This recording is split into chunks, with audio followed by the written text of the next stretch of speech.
નમસ્કાર દર્શક મિત્રો, એક માઠા સમાચાર આપની સાથે શેર કરવા છે.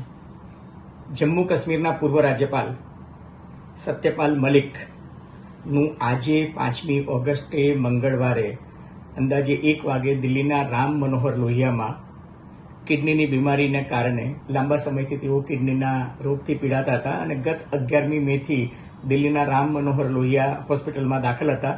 તેમનું આજે અવસાન થયું છે. તેઓ 79 વર્ષના હતા.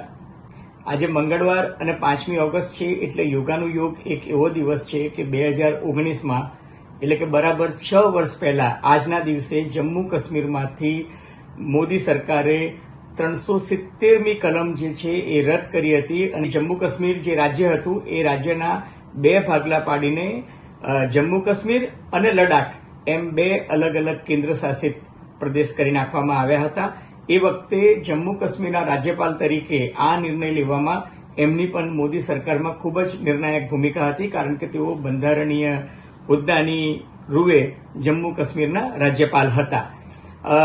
સત્યપાલ મલિકની રાજકીય કારકિર્દીની વાત કરું તો આમ તો જયપ્રકાશ નારાયણ અને રામ મનોહર લોહિયાના સમાજવાદી વિચારધારાના રંગે રંગાયેલા આ મહાનુભાવ જે છે 1974 થી 78 સુધી ઉત્તર પ્રદેશમાં છાત્ર રાજનીતિમાં હતા.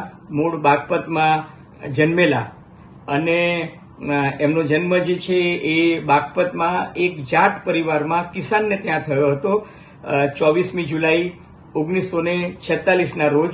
અને ત્યાં ઉત્તર પ્રદેશમાં જ બાગપતમાં જ એ ભણ્યા હતા. એમને BA LLB સુધીનો અભ્યાસ કર્યો હતો અને ત્યારબાદ વકાલત એમને શરૂ કરી હતી. એટલું જ નહીં, છાત્ર રાજનીતિમાં જોડાયા બાદ એ ઉત્તર પ્રદેશ વિધાનસભામાં 3 વર્ષ સુધી વિધાનસભામાં ધારાસભ્ય પદે રહ્યા. 1974 થી 1977 સુધી ચૌધરી ચરણસિંહના એક જમાનામાં એ રાઇટ હેન્ડ મનાતા હતા, કારણ કે ચૌધરી ચરણસિંહ બાગપતમાંથી જ લોકસભાની ચૂંટણી લડતા હતા. 1980 થી 86 સુધી ચૌધરી ચરણસિંહના લોકદળમાં તેઓ સક્રિય હતા.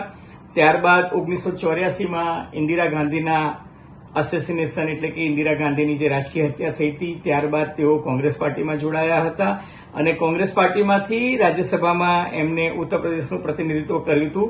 1979માં 1989માં વિશ્વનાથ પ્રતાપ સિંઘે કોંગ્રેસમાં બળવો કરી અને જ્યારે બોફોર્સ કાંડનું પ્રકરણ જે છે એ બહાર આવ્યું ત્યારે એમને વિશ્વનાથ પ્રતાપ સિંઘ સાથે કોંગ્રેસ પાર્ટીને રામ રામ કર્યા હતા અને વિશ્વનાથ પ્રતાપ સિંઘ સાથે એમના જનતા દળ મોરચામાં જોડાયા હતા અને 1989-91 સુધી અલીગઢના સંસદ સભ્ય પદે એટલે કે લોકસભાની ચૂંટણી લડી અને ત્યાંથી એ જીત્યા હતા.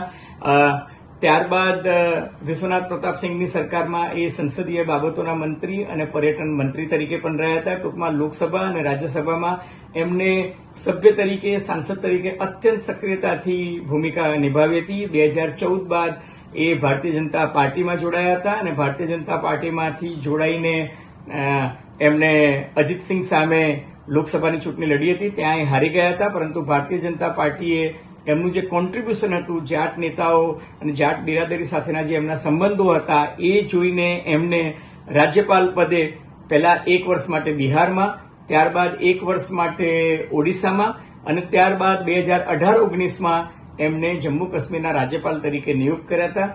જમ્મુ કાશ્મીર કેન્દ્ર શાસિત પ્રદેશ બન્યો એટલે રાજ્યપાલનું પદ જે હતું એ ડાઉનગ્રેડ કરવામાં આવ્યું. ત્યાં લેફ્ટનન્ટ જનરલની નિયુક્તિ થઈ એટલે એમની ટ્રાન્સફર જમ્મુ કાશ્મીરથી ગોવાના રાજ્યપાલ પદે થઈ હતી અને ગોવાના રાજ્યપાલ પદેથી 1 વર્ષ રહ્યા બાદ ત્યાંથી એમને મેઘાલયના રાજ્યપાલ તરીકે નિયુક્ત કરવામાં આવ્યા હતા અને ત્યારબાદ એમને ત્યાંથી નિવૃત્તિ લીધી હતી.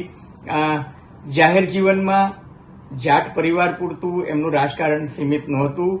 જનતાના પ્રશ્નો માટે તેઓ હંમેશા અવાજ ઉઠાવતા રહેતા હતા. ઈશ્વર તેમના આત્માને શાંતિ આપે એ જ ભગવાનને પ્રાર્થના. ધન્યવાદ.